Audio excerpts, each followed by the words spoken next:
Good evening. It's a regularly scheduled meeting of the Montclair Planning Board. Notice of this meeting is posted in the local newspaper, also posted in the lobby of this building, also on the township website. Excuse me. And the meeting is being broadcast live on Channel 34 and will be available on demand and is streaming on YouTube. This is a quasi-judicial proceeding, meaning that the board has powers and procedures that resemble a court of law, and we are obligated to objectively determine facts and draw conclusions in order to form the basis of official action. Any questions or comments must be limited to the issues which the board may legally consider in reaching a decision, and decorum appropriate for a judicial hearing must be maintained at all times. First item on our agenda this evening is our roll call, and I'm here. All right, good evening, everybody.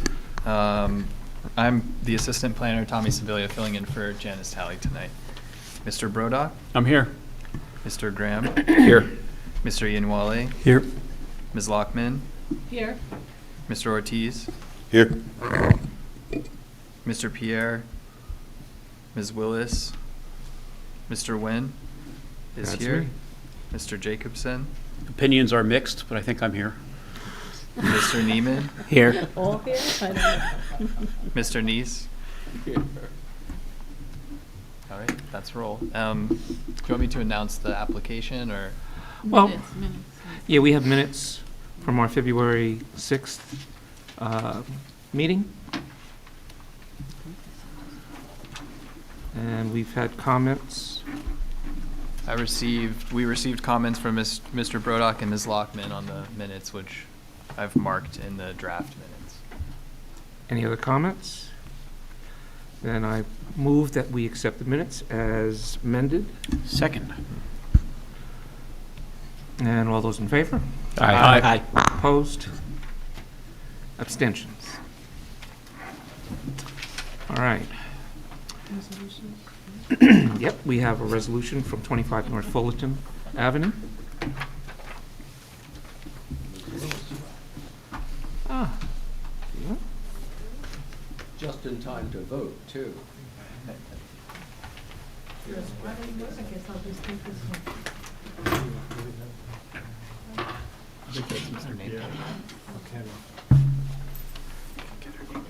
Yours might not be out, might be in the, Still in the- I'll grab it after this. yeah. But, so sit wherever you want. No, it's too late. No, can't go. Once you set foot in the door, that's it. Okay, do we have any further comments on the North Fullerton application, the resolution, Beyond what I circulated? beyond No. what was circulated? beyond We what received comments from Mr. Brodock and Mr. Neese on this. Right, I'd like to move that that be approved as amended. Second. All those in favor? Aye. Opposed? Abstentions? Okay, and then we have 154 Pine Street. As amended, any issues? Further issues? Art, I'm not sure that you included my proposed didn't. I amendment. asked You you wanted to to- talk to it, yeah. Yes. So I thought that it was said at the application that the $15,000 that was pledged by the applicant would not be paid unless it was a full year of operation. And I thought we should add the word full. That's about it. Okay, Yeah? it was the first, I understood to first be the full first year. full year of Yes. operation, that's when they Yeah. would, And- so, And that's how I amended the resolution. We will include the word full. Thank you. And that was it. okay. So as further amended this evening, I move that we approve the resolution. Second. Sure. Second. All right, all those in favor? Aye. Opposed? Abstentions? I'm abstaining. Abstention. Okay, so you have 2 abstentions, 3. 3. Who were the three? I'm sorry. I had a conflict, Tommy. I have to abstain. Yeah. Mr. Graham, Mr. Jacobson, and Ms. Willis. Abstaining.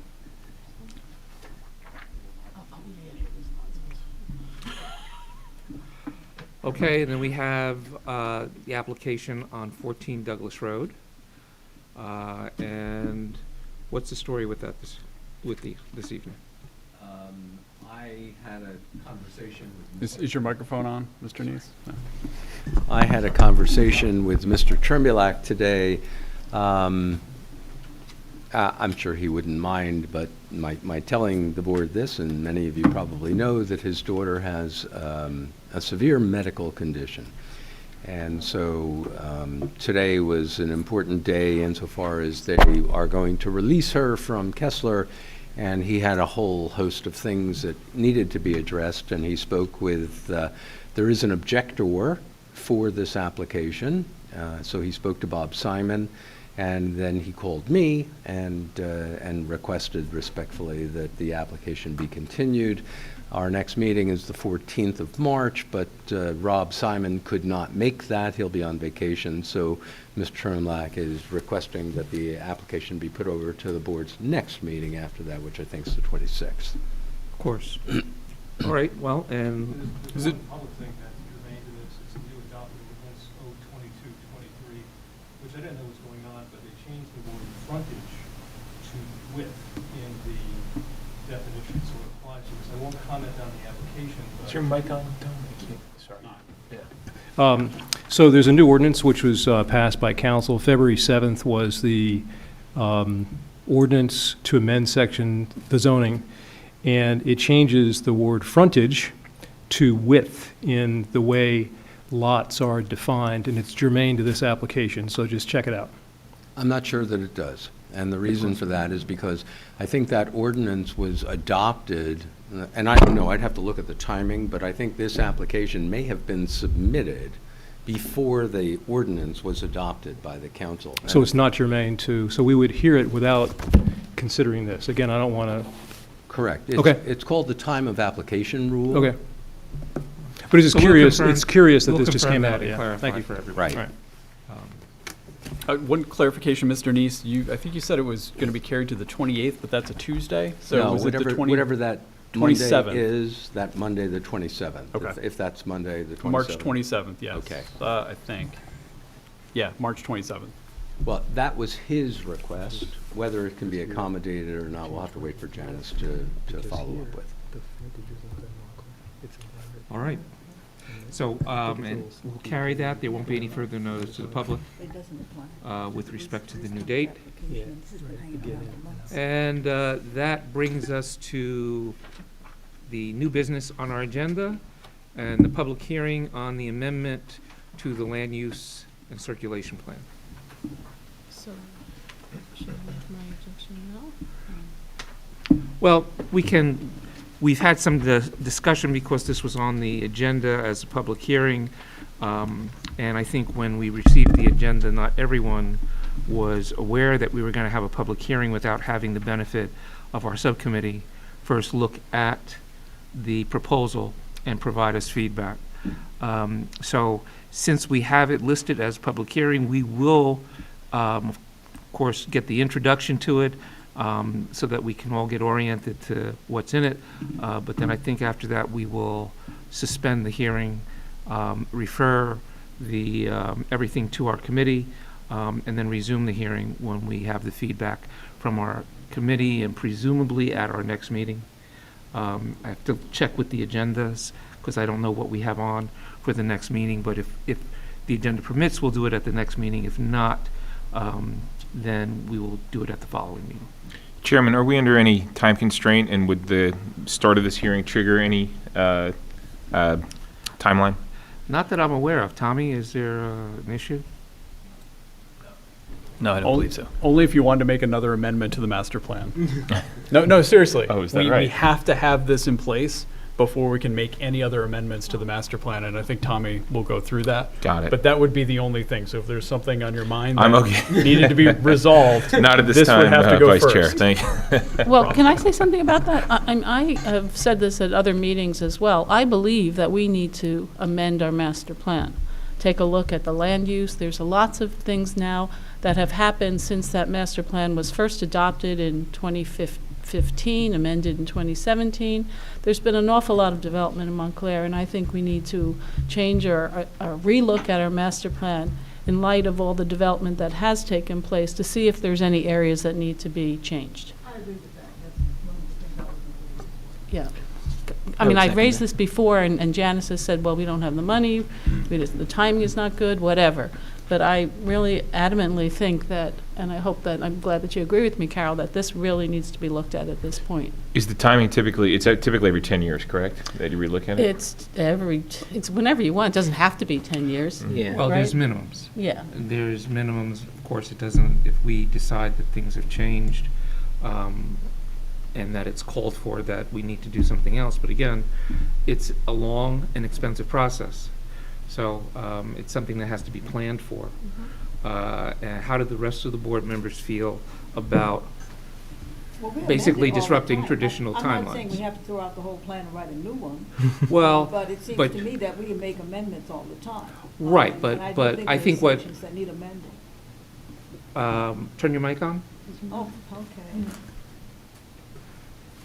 Do I need to And- repeat that? I think you've heard it pretty much. Well, if I understood you correctly, you're saying that we could make amendments all the time, but as I'm understanding Carmel, you want to look at the whole thing. You want to redo, Well, I think visit of that. the whole thing. Well, I think that we've found with applications that we've seen that they're always referring to master plan that in my view sometimes seems out of date. So we need to consider what we've been hearing over the last couple of years and look at the master plan and see if there's areas that we really do need to change. Well, let me say this. And I haven't looked at it thoroughly, but I feel this issue comes up again and again, and I think we don't want developers and applicants relying on a master plan that seems to be, in my view, out of date. Well, I think in terms of relying on the master plan is a policy document. Yeah. It's not something that's written in stone. We, as a board, are authorized under the municipal land use laws to look at all relevant evidence. And I mean, if there's been changes in the since a master plan element has been drafted, there's nothing that stops us from saying, okay, that was then, this is now, and recognizing what went on. And does that have more effect or less effect than amending the master plan? I mean, other than amending the official policy statement, which may be out of date because it was done so long ago, it doesn't really stop us or stop us from doing anything or allow us to do anything that we wouldn't be allowed to do. So it's more of a policy statement, and it's something that applicants can look to say, okay, we're in line with this, we're in line with that. You know, when it comes to the review of ordinances and things like that, or things like the redevelopment plans, and we're asked our opinion as to whether or not they're in line with the master plan. Again, if it's in line with the document, that doesn't stop us from noting that the document is out of date or doesn't reflect reality now because it was drafted too long ago. But is it easier, is it better not to have to make that explanation? Well, you know, most attorneys, I think, if they're making an argument before a judge, would like to say, yeah, that's what it says, and not have to bolster it with some explanation about why you should think differently. So, I mean, at the end of the day, I think if it's something that we want to do, we certainly can do. I don't know if we have funds to do it, but that's the next step. That's the next step. How do the rest of the members feel about making an issue of this and pushing forward with a redo of the master plan? That's, again, Well, maybe I need to remove my intention was not to redo the whole master plan. It was basically to look at certain sections, particularly those that deal with the exceptions or at least the train stations and how we're going about what we call special privileges. And those are very minor as compared to trying to do the whole master plan. So I'm not asking for a review of the whole master plan, but there are certain sections that I think we need to look at again and do better clarification of what they mean. So So that's a maybe, minor. maybe it's the land use section, portion of it that we need to focus on or would like to focus on. Here's my suggestion. Why don't we give it some thought between now and the next meeting? We can resume the discussion at the next meeting. Janice will be back. She can give us the reality of what her office can and cannot do, and then we can make a decision about, how we want to proceed after that. Yeah, that's very reasonable. My point too is that the public gave a lot of input into this master plan when it was first developed. And I would like to know what the public is thinking today. Well, that's why I say it's a long Yes. and expensive, because, we did community outreach, we had individual meetings in various areas of town, got feedback from people, then we put stuff together. It was, a year, 2 or 3 process, so it's a long, and it's a massive undertaking, but, if that's what the board feels like we need to do, then that's what we need to do, I guess. I think it's a bit of a chicken and an egg thing, almost, where I think the resources would be really helpful. The resources of a full review would be really helpful in ensuring that it's comprehensive. These piecemeal efforts are good and valuable to an extent, but they don't come with that same backing, that public input, that kind of systematic approach, perhaps, that a full review would do. But could the subcommittee convene, maybe perhaps board members can submit comments to Art, and then we can review and report back without triggering any kind of quorum issues? Sure. We could do it that way. We could just have another open discussion on the record like we're having now. And the committee, the committee could take its opinion and give it as to what might need to be focused on, and then everybody else or anybody else who has some input could then offer it up. Either way. Yeah. If the committee wants to do some, and I don't mean this in any sort of demeaning way, some secretarial work to compile, that certainly, is helppful to, for the board as a whole, to have something cohesive to look at, to consider, so. But just to be clear, then you're talking about 2 things that the master plan subcommittee will be looking at. This environmental sustainability as a separate item, and then the question of whether we need to do Or other elements, and if so, what Yeah. elements? Right. Or whether we need to do the whole thing. Yeah. So I'm kind of a big fan of talking about what we're talking about. And, so somebody who's been now in town for, 16 years, in the 2012 election, right, which was the last really contested election in town, we more or less mooted the question of whether the town wanted to develop. Because there was an election and the candidate who won said, we're going to get revenues in by developing. And he won, going away. And so for 8 years, we built some stuff. And now, I think we're on, from my amateur political observation skills, I have a feeling that we're on the cusp of another election next year in which we're going to moot the question of whether we've had enough. I have no earthly idea how that's going to come out. I just have a pretty good feeling that it's going to be at the heart of what I expect is going to be a contested mayoral election next year. And I think that is going to not give us the granular master plan kind of thing, but if what we're talking about, and I suspect it is, but I don't mean to speak for anybody, if what we're talking about is whether we're kind of just about done with big projects and whether the White Plainsification of Montclair should stop at Lackawanna, I think that it'll be interesting to see what our neighbors have to say about that in, about a year from now. And that's what I suspect is going to play a lot into what I think is at least the substrata of this conversation, which is not to say that there aren't things in the master plan that need to be updated. There are, but if what we're talking about is no mas, and we're basically done with the big projects, and we want the master plan to reflect the fact that we want building heights to be low and stuff like that, perfectly happy to have that conversation, but it's going to be, I have a feeling, going to be at the heart of the race for the next council and mayor, which is going to make all the big decisions anyway. So Whether now's the time for that, I'm agnostic because I have a feeling it's going to be subsumed by that. But Well, let me add one other element for consideration, in that it might not be that we're through with big projects, but we're going to do big projects differently, that's fair. you know? Yeah. And I think that, any town that doesn't develop and evolve stagnates. And so, we've had some reaction. All of us have gotten our individual feedback from everybody who are in our orbit, about things that have gone on. And so, without going into detail or rehashing that, we know that there are a lot of different opinions out there with respect to how things are doing. And I think we all honestly try and address that in how we're looking at applications now, to the extent that we can.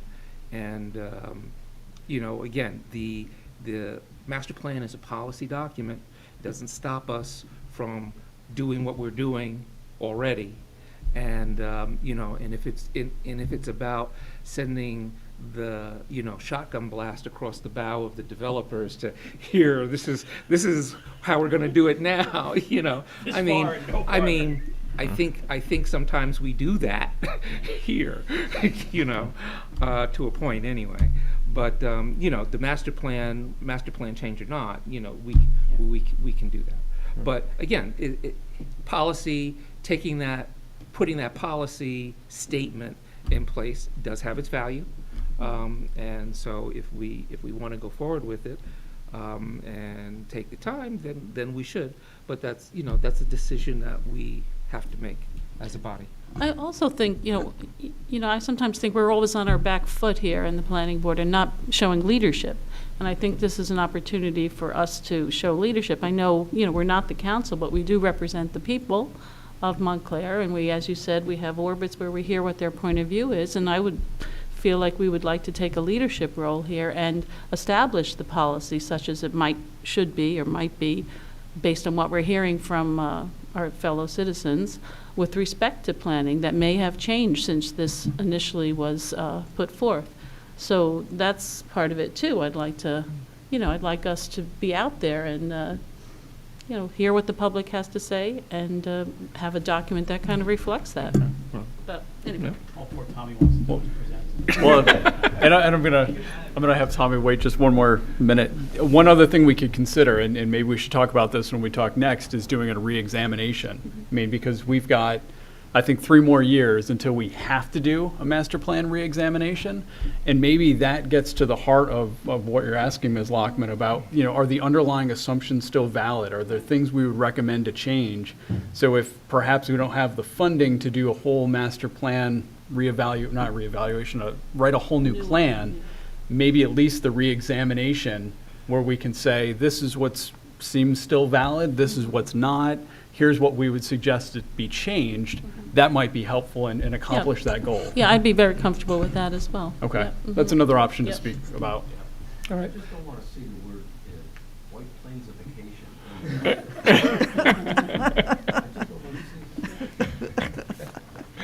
All right, so everybody give some thought to what, we might want to do. We can communicate it to the committee, or not, if you would rather bring it directly here, but,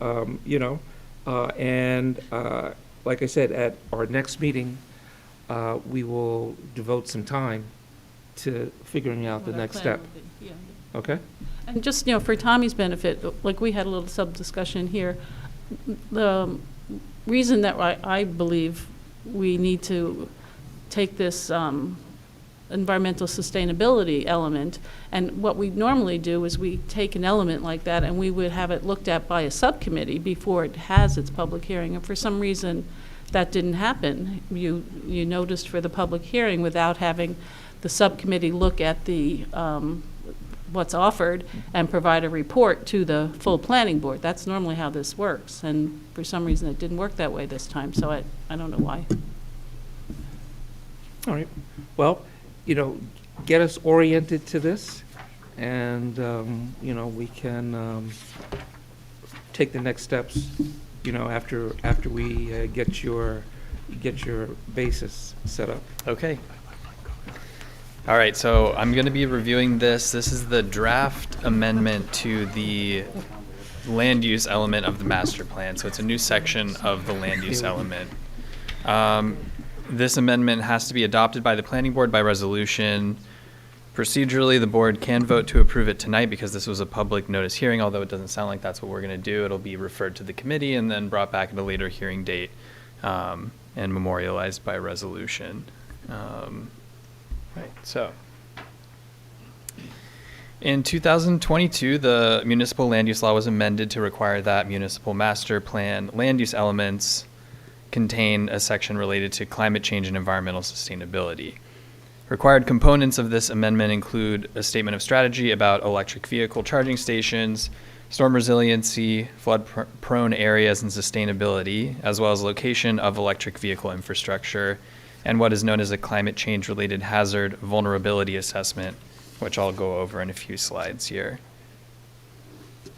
And as Mr. Brodock mentioned, this amendment has to be adopted before any other amendments or changes to the master plan can be made. So before I go into the climate change hazard vulnerability assessment, I'll discuss how this amendment to the land use element addresses the requirements related to electric vehicles. Charging stations are listed and grouped by those on public or township-owned properties and those on private properties. This section also includes a discussion on the state legislation, Public Law 2021, Chapter 171, which requires electric vehicle charging stations for both residential and non-residential development based on how much parking is provided. So the municipal land use law identifies the following 7 items as making up what I discussed a couple slides ago, the climate change related hazard vulnerability assessment, which is a mouthful. So the following slides, I'll briefly review what each of these things are and how they were addressed. And Tommy, just before you go on, I had a question about the prior slide. Yeah. I was wondering, so there's several vehicle charging stations in parking lots, is that correct? And I believe charging an electronic vehicle can take some time. Is that true? It could take a couple as hours? I understand. So It are depends on the people- class of the charger. Yeah, it depends on the class of the charger. So people who want to charge their vehicle, they go into a parking lot. Are they then required to pay a parking lot fee? If that's, I would assume so, yes. that doesn't seem quite fair, does it? Or Well, they're taking up a parking. Yeah, it's not a problem? Yeah. They're charging while they're shopping. It's not, I don't know. Well, no, people might be charging because they need to charge their vehicle, not necessarily because they're shopping. They might live near the parking lot and. But use that shouldn't- I don't know. that doesn't privilege you to a free parking space. Okay. Yeah. Yeah, Mhm. all right, I'm just asking, thank you. No, I'm not advocating for it, I'm asking the question.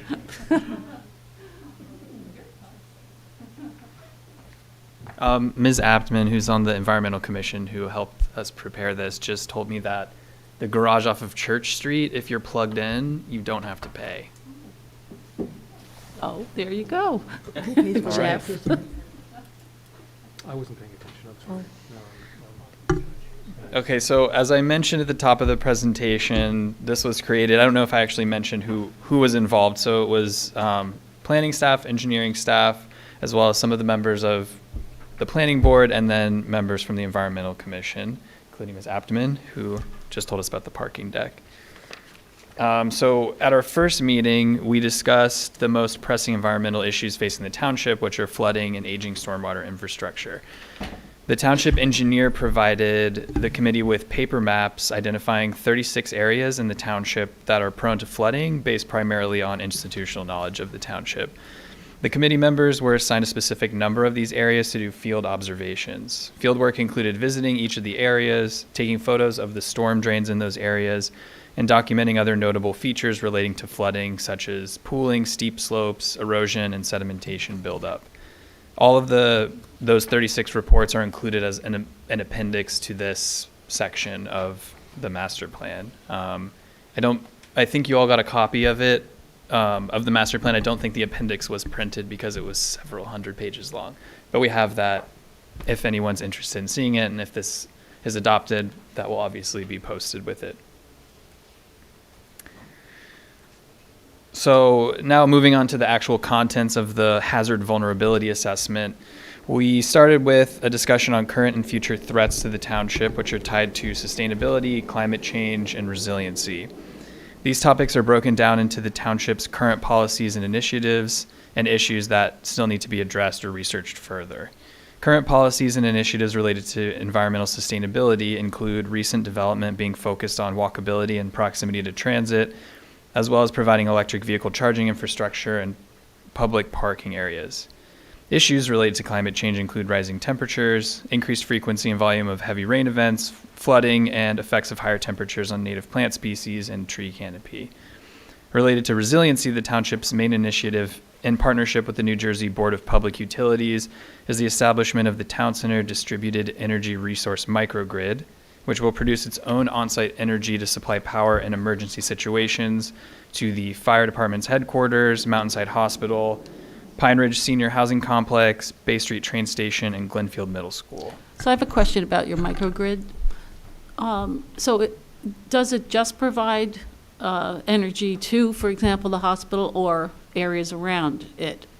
My understanding is it's just those facilities that I mentioned, but I'm not totally sure. Okay. So why would the school be part of that? I Or guess the parking because lot? Did you say the Bay Street parking lot? The parking garage. Train station. Yeah, I guess because those are large facilities that are used by a lot of people. The school, I could imagine, would be a shelter in some sort of crisis, and the train station also needs to operate. So, I mean, it's a pretty vital resource, so I could imagine that's why it's included. It's also probably a limited power usage. Mr. Neiman, you said that the school is a shelter. I would gonna be a imagine shelter. so. Yeah, that Ms. Aptman just confirmed that as well. So, Why was it, I mean, if there was a real power outage, would the trains even be working? So why would you have a train station that's a microgrid? Some of the trains are diesel. Right. They're diesel, I Some- don't think so. some Are of they? them. Are, okay. Some of the trains are diesel. How about-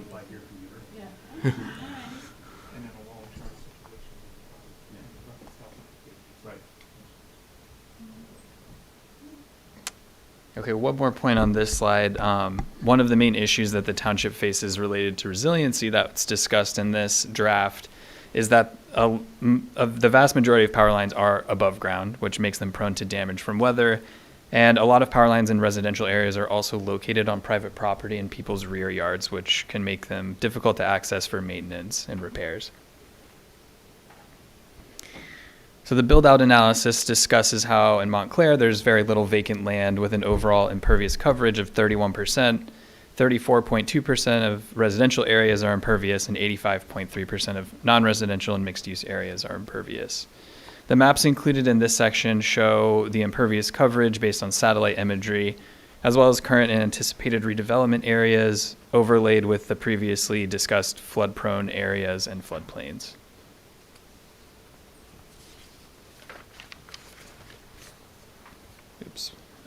So much of the development in the township has occurred through both infill development and formal redevelopment plans, which have added over 700 dwelling units, 80,000 square feet of office space, and 86,000 square feet of commercial space.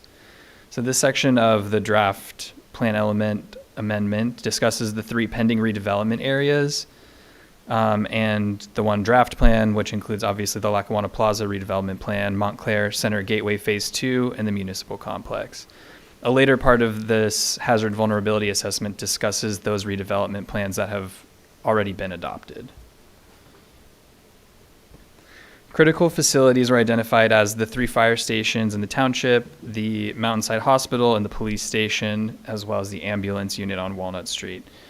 Consideration was given not only to where these facilities are located, but how the flood-prone areas would affect or hinder access to and from these facilities as well. Other critical facilities related to flooding obviously include the storm sewer network, which was mapped in GIS and which I'll discuss at the end of the presentation. Vulnerable populations within the township were identified and sorted into the categories that I put on this slide. The locations of facilities housing these populations were mapped and overlaid with the flood-prone areas and floodplains, and those in close proximity to hazard areas have been identified on the maps with red circles. Oh, Tommy, I had Yeah. a suggestion about the maps when I was looking at the plan element. It's very hard to read the streets. Is there any way that you could, make the street names Yeah. readable? Yeah, we could All the increase the font streets, not size. just the major streets. Okay, thanks. Yeah. Yeah, for the purpose of these maps in the document itself, we only included the main streets because we didn't want it to be too busy since they're fairly small. Would you like us to add all of the street names and maybe make the main ones a little Yeah, bit larger? Even some of the streets that are there are not readable. I couldn't read them anyway, Okay. maybe. Okay. Take a look at it. Suggesting larger maps. Maybe larger maps. Slightly larger maps. We had the whole township on one page. Previously, we split them over 2 pages to make them larger. Could probably make them even larger. I don't know how many pages of Is spread that would is take, there another but- location to go to see this information? Yes, all these maps are online in this interactive stormwater map that we created, which I'll go over at the end of the presentation. Okay, yeah. Yeah, that might be helpful to really zoom in on a certain neighborhood and see the very details. It's, because it is really difficult to get that level of detail unless we're making, big, huge I maps know, that can't be yeah, printed. So yeah. we're trying to balance being able to print it on a normal printer but also have it be somewhat readable. I mean, we could maybe try and do 4 quadrants, but hopefully the online map Yeah. would give residents enough information to Right. drill down where they wanted to. And is the reference to the online map right there so that you know, Yes. I don't have to look at this, I can go Each online of and look at this? each of Okay. the captions on every map has a link Okay. to the stormwater, and there's a little section at the beginning that talks about it as Okay, well with a thank you. link. The match line, what is that on that you, That's just because we split it over 2 pages, just to show. where the pages match? Yeah, Okay, that's what right. I was. Okay. So this next section of the amendment focuses on how this chapter and its areas of focus play into, and in more cases than not, are lacking in the other plan elements of the master plan. For example, the term climate change is not used or discussed in any of the plan elements aside from the stormwater management element, and is not discussed at all in 8 of the 11 currently adopted redevelopment plans. So as part of the recommendations contained in this section, discussion on climate change as it relates to each of the other plan elements was recommended to be incorporated into them through amendments, which we can't do until this is adopted. The strategy section of the environmental sustainability section of the land use plan element contains 19 township initiatives, 8 ordinance changes, and 7 changes to policy documents that would help mitigate the risks associated with climate change. Some of the highlights I've put on this slide, I didn't put all of them. For example, township initiatives include promoting high-density development near transit, which we talked about, hiring a professional engineering firm to do an in-depth study of the township's existing stormwater infrastructure, which was not really what was done as part of this study. This was more kind of on-the-ground observational work. And also exploring the implementation of a stormwater utility. Ordinance changes discussed include implementation of impervious coverage maximums for residential zone districts, which actually became effective today, as well as requirements for use of green infrastructure in new development. And finally, policy document revisions recommended included updating our current forestry plan with a tree inventory and updating both master plan elements and redevelopment plans to include discussion on climate change, which I talked about just a moment ago. So we're required to have a policy statement that's based on our analysis that's included at the end of this amendment to the land use section. I'll just go ahead and read it. The sections above describe how the climate change hazard vulnerability assessment can be used to make capital improvements, adopt ordinance changes, and update appropriate elements of the master plan. The interactive stormwater map prepared as part of the climate change-related hazard vulnerability assessment is a useful tool that can be updated continually to help inform future development considerations as they relate to flood-prone areas, stormwater infrastructure, floodplains, and proximity to vulnerable populations in the township. The township will need to create the financial means, whether through a stormwater utility or otherwise, to continue to improve the township's stormwater facilities and provide continual ongoing maintenance of the system to help prevent future flooding. So one product that we touched on already that emerged from the work done creating this, this amendment was the township's new interactive stormwater map, which can be found on the township website. It's under, I think, resident services at the top. If you hover over that, there's a link to this map, which is also where the zoning map and the historic inventory viewer are located. So this was created by transcribing about 50 individual stormwater infrastructure paper maps that we got from the engineering department into GIS. Features mapped include storm pipes, which include attributes such as diameter, material, and flow direction, as well as features such as storm inlets, manholes, culverts, and outfalls. The committee's field research showed that the paper maps were out of date, incomplete, and in some cases just inaccurate, and so the GIS information was updated accordingly for those areas that were observed during the creation of this document. As part of the process creating this, the committee met with faculty and graduates from Montclair State University who specialize in GIS stormwater mapping. So the data that we created was actually handed off to them, and they're currently working alongside our engineering and community services departments to field verify and correct the GIS data in real time using GPS-enabled tablets. The information on storm infrastructure on the interactive map will be able to be updated by them to be more accurate over time. The stormwater map also contains layers which can be turned on and off, which include all of the topics that we discussed as part of this presentation, such as floodplains, vulnerable populations, tree canopy coverage, critical facilities, impervious coverage, redevelopment areas, and electric vehicle charging stations. So if you go on there and play around with the layers, they're more fun on this map. They have little symbols that correspond to what they represent instead of just little dots. So you should check it out. And that's the end of the presentation. So that's an overview of it, and I'll answer any questions that I can.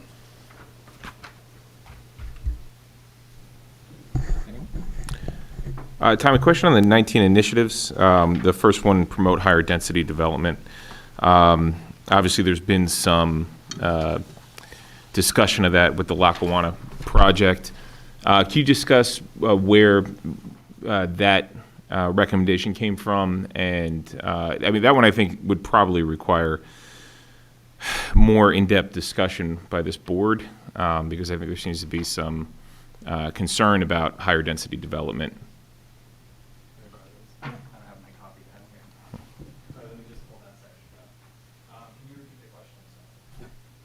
It was a long one, I admit. Essentially, the question is, can you go into a little more detail about the, under the 19 initiative section, it says promote higher density development. I think that might be a bit controversial and would require, I think, more in-depth discussion by this board. So can you discuss the reasoning behind that suggestion and perhaps a little bit more detail about what that means? Sure. So if we were to adopt this. So the first initiative is, it reads, continue to promote higher density compact mixed use development in areas with appropriate infrastructure to reduce automobile dependency and reduce carbon footprint. So I don't think that that's necessarily recommending a change to any policies or anything like that. It's to continue promoting that type of development that's kind of been. So it wouldn't be advocating for increased density, for example, more density per square acre is what you're saying? Right. It's, again, this isn't recommending any changes to standards in the zoning ordinance or anything like that. So you're talking more like, sorry, you're talking more like the transit village setups that we have where Right. we've oriented certain parts of the town as more susceptible to higher density than other parts of the town, and that's just basically just reinforcing that or saying that that's a good idea that we've done. Right, to keep at it. Every time we say something like that out loud in a report, it's one more log on the fire. And so I accept everybody's good faith, and I agree with what you just said, but Mr. Graham is exactly correct that that statement is Controversial. one might refer to it as the further White Plainsification. So I think I got the Wordle in 2 this morning, by the way. If I want to make up a word, I think I'm entitled.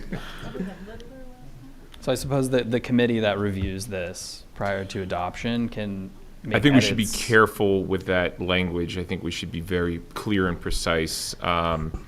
And I think even, just thinking back to the experience with the HPC versus the planning board discussion on the Lackawanna and seeming at one point to be in conflict and having to clarify things through subsequent special meetings, I think we should be very careful about that particular language. Yeah. Can you give me the page that you're reading from at this moment? So the page numbers are a continuation from the land use element, so it's not Yes, actually but the 98th it's not in page. the document that environmental sustainability. It is, but document? it's page 98. That's what I was Right. asking you for. So I think that initiative is important in that planning best practices say that from an environmental sustainability point of view, the best way to avoid things like carbon emissions and pollution and stormwater impacts are to have denser development, right?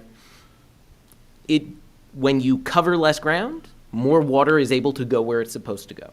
When you put people closer together, car trips are lessened, transit usage is increased. I understand that there are members of this body who feel that density is not where Montclair should be going, but from an environmental and sustainability standpoint, this document needs to reflect that dense development is better for stormwater, it's better for transportation, it's better for a whole host of environmental initiatives, right? And so we can, as a board, feel that too much density is also not good, but from an environmental and sustainability standpoint, it's almost unimpeachable. Thank you for making my point, that's exactly why we need to because we are not, this document is not the place to be making that policy. No, I'm sorry, but no. In my view, I mean, I'm one vote, but in my view, if you you're saying that it is unimpeachably true that if we develop, it should be developed in this way, and there's a lot of premises going on there. I'm just saying that this is not the place to be making statements that put a thumb on the scale of what we ought to be doing in other ways. It's not that I disagree with what you're saying. It's that people who suspect that there's an agenda will latch on to including that language in this to further their idea that there's an agenda. And I think that you just kind of said, yes, there is. Maybe there's a way to say it clearly so that it's not susceptible to being spun. Correct. But to get the communicate the purpose, but not allow it to be co-opted. Which is why Mr. Graham's statement, but we need to be all he said was, and I agree with him, is we need to be very careful in our language, and I think that is termed so plain and clear as to command their assent. And it's really a matter of being very clear on what we mean. I would also like to add that one of the problems with the density issues in Montclair is that they're all confined to one spot. We have very little development in Upper Montclair. We have very little development, if any, near Watchung Plaza. It's all in the 4th Ward touching the 3rd Ward. And to me, that is not proper. That's not the right thing to do. All the fun ones. And this goes back to the master plan lookover in consideration. I think the key part there is that where infrastructure supports, and so an understanding of what infrastructure exists and should be enhanced to support further densification in other transit-oriented areas, such as Watchung Plaza or Upper Montclair, is important as well. So no, there's an inertia there. The infrastructure's there, it happens there, and it kind of keeps going. So I think the committee can.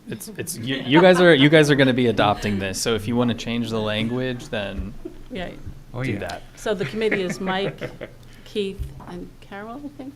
I know I'm on the committee. I know Ms. Keith, you are as well? Yeah. Sure. Yeah. Welcome. I All like right. that, I can look. Not it. Tommy, quick question for you. Give me the good ones, Jeff. So with respect to floodplains that are shown on the map, it's going to scare some people when they see that their houses are in blue. They may not know it now. Also, the DEP has an interim fluvial flood protection rule, which raises, I think it's still in review stage, but it raises a 100-year floodplain 2 feet in vertical elevation. So there could be a lot more blue on this. So I'm just, wondering, we've got this document which is going to show, you're nodding, like, Yeah, so this would need to be adjusted, I guess, to expand these areas if it ultimately passes. So it's going to make it look, well, it will be, it'll make it look like the problem is even greater, even though the ground isn't moving, it's just the map is changing, that it's more important. Yet when we walked around, all we saw were streams that were not maintained, catch basins that were filled. I was walking on a Park Street, the one I saw like 9 months ago is still filled to the brim, and there's no water. No, it's impossible to get water down. So this issue, apart from the master plan, all the highfalutin stuff, we just need money to clean the pipes out. I don't mean it, and it's not, and I think this is all good, but how do we, basic maintenance, which hasn't been done for a while, and I think that, so maybe what we can do from this exercise is make a case that budget money should be allocated to the engineering department, who is mad now with part-time consulting engineers, I think, right? We don't really have an engineer dedicated. So to get this done, the message to council will have to be, this is an issue, we can talk about it for the next 10 years, allocate some money to clean the storm sewers and make them operate at least in a capacity that approaches their original design. And the same with the streams. If you look at the second river going through town, it's completely, well, not completely, it's an exaggeration, but each time there's a flooding event, there's runoff and rubble and trees and logs that come in. So it's not a hard problem, it's just money. Yeah. And it certainly is the low-hanging fruit. Yeah. Just to And- clean and- up what we have right, to right. make it operate more efficiently. Right. And to follow up on the subcommittee, it is Ms. Willis, Mr. Graham, and myself for the master plan subcommittee. Good luck. Other questions? No, Mr. Keith, Scott, Keith has do you already have had any a good long questions look at this. Of Tommy? I mean, you're Sorry? really kind of the only member of the public who's with us. So, please.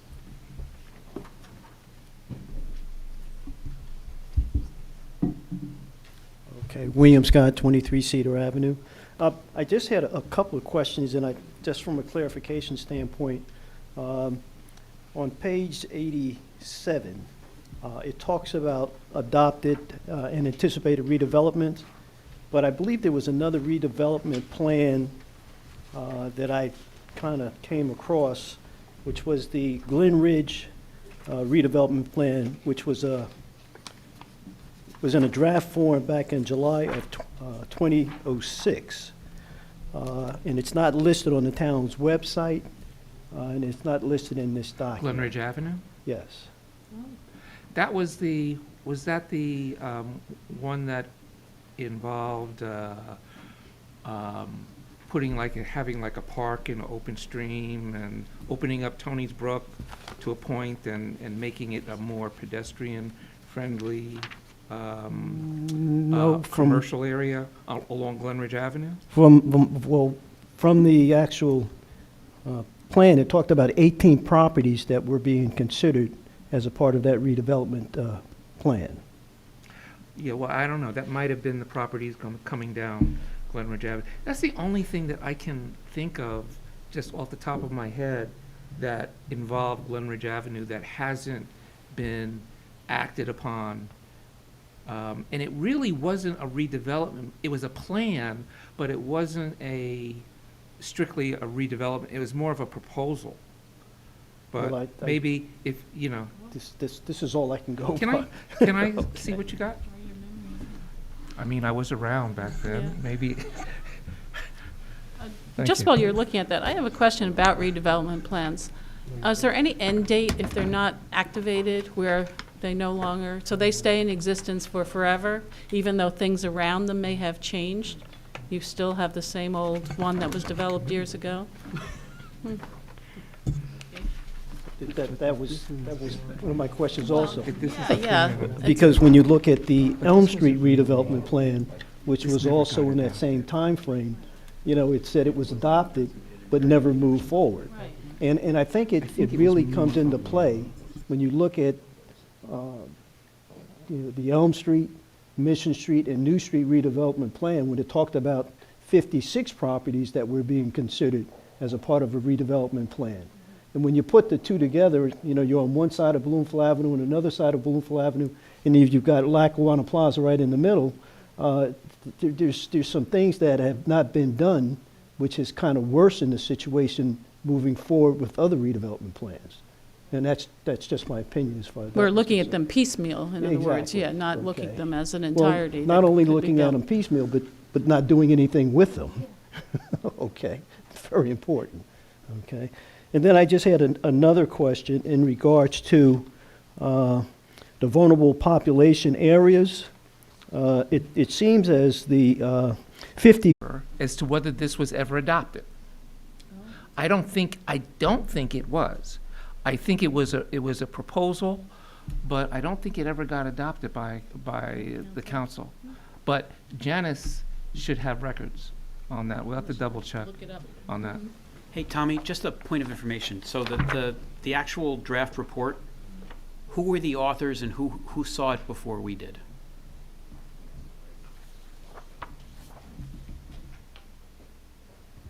So Janice and I were the primary authors of this physical report. All of the members of the committee that I talked about before were sent it to review it before.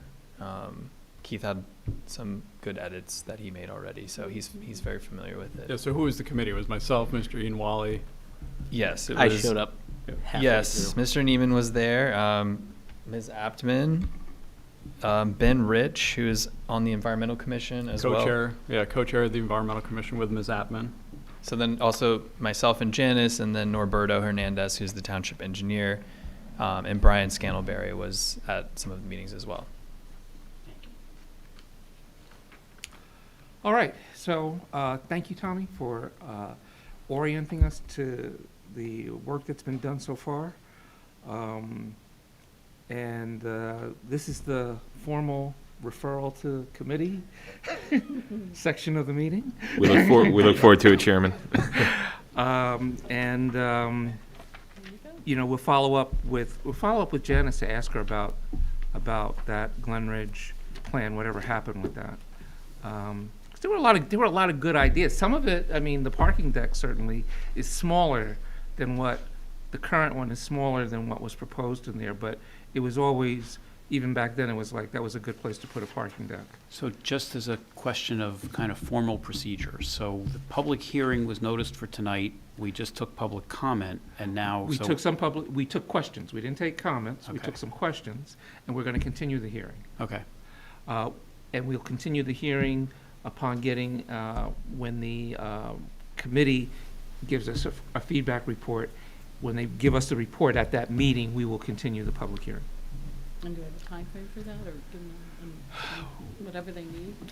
Well, what do you think in terms of by our next meeting, or do you need 2 meetings? Scheduling wise, I was hoping for 2 meetings. It's just a busy time of year. Yeah, sure. I mean, I think that's reasonable. March 27th is that meeting date. Yeah. And you guys will be meeting upstairs, by the way, Yeah. because there's a council meeting. There's a council meeting that night as well. Okay. So, I mean, that sounds reasonable. We don't have a time limit, a clock ticking on this. So, we'll continue the public hearing on the 27th. All right. I'm sorry, but I just have a question about that. Should we really have a planning board meeting on the same day the council meets? It seems there are people here who are interested in the council meetings and attending and listening to public comment. It just seems like, is there not another day that we could do this?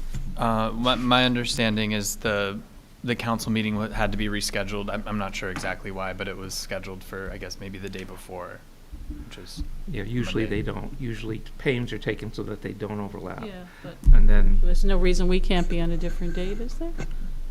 well, people have given up notices for hearings. Yeah, So that'd be here, different. so, Well, it depends. and what- I don't know what we have on the calendar for the 27th. I was gonna say that'll be the thing, because if it's the application that's being carried from tonight and this, then there wouldn't be a public notice issue. But if there's something else, Janice would know. I mean, in theory, I agree with Ms. Lockman that if it's movable, it's enough time out, we should consider moving it. Janice will know, but Yeah, I let's think that's, put that question to her. We can check the upcoming reasonable. applications to Yeah. see what's scheduled when. Thank you. and bump it a day, Yeah. or whatever. Bump it You to see what like else it bumps into. Wednesday or something, yeah. Yeah, we can check with the manager's office to see when this is available. All right. All right, so, do we have any committees who are reporting to us? Or I might mention, you will note that we are down a member, and that Councilor Schlager has stepped down from the board. We don't know who her replacement will be yet. More to come on that. But we'd like to thank her for all her work and, her efforts over the years, and that she's put in participating on this board. And she will be missed. To second that, yeah. All right, bills. I didn't see any bills. So I guess we have no bills to pay. There were bills. I don't get hard copies, so if they don't get emailed to me, there's no bills. I think there might have been an attorney's fee in there too. Yeah, that they need to. It wasn't, I can't comment on them. If That's what somebody you get else for would like making to- fun of my White Plains vacation. Multiple attorney bills. Are- to tell you that the bills from DPAT were reasonable. Ah. I mean, somebody else can move it, or we can wait till the next meeting and I'll take a look at them. Does it hold up payment if we don't approve them tonight? Well, I think we course should it'll pay hold up them, and if there were a payment by 2 problem, we weeks, could, which- we could. Once they're approved, there's no, Oh, there's there's no no going taking them back? back. once As a they're matter, approved. as a matter of hygiene, I think if it's normal procedure for Keith to look at the bills, then we should let Keith look at the bills. Anybody could do it, but No. I No, tend to We take an rely on interest in you. it, so. Yeah. Keith is our CFO. He has to review. So then I say, let's hold off to the next meeting. I don't think 2 weeks is really gonna cause an issue on the AR report. I heard tell of a boat deposit.